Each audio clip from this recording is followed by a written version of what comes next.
Assalomu alaykum akalar. Mana Xudo xohlasa Semashkada boshlagan ishlarimiz yakuniga yetdi. Bugun 30-mart 26-ga hop mana shu holatda bo'lib tushdi.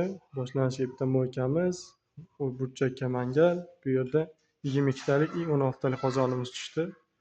Mo'rlarni akasi tepagacha urib berib, chiqarib qo'ydik. Yoqib tekshirish jarayoni, Xudo xohlasa yonish tortishlarni tekshirib qo'yamiz. Yonishlari kichkina qozonimiz. Suvlari qaynayapti. Tuzlarni solib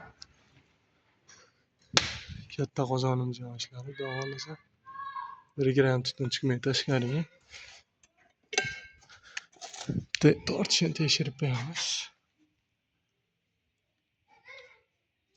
Tortishlarga baho berib qo'yasizlar. Xudo xohlasa yonish tortishdan problema yo'q.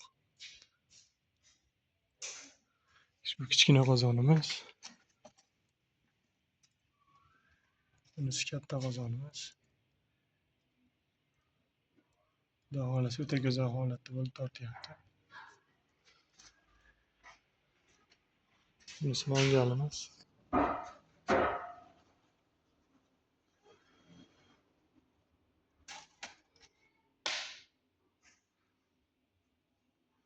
Mangalimizning o'ta go'zal holatda tortyapti. Buni yoqmadik. Yoqsak, qizisa yana ham bundan yaxshiroq tortadi.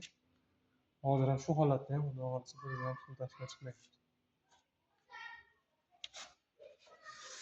Kuzatib borlar, Xudo xohlasa ishlar videolar qo'yib boramiz.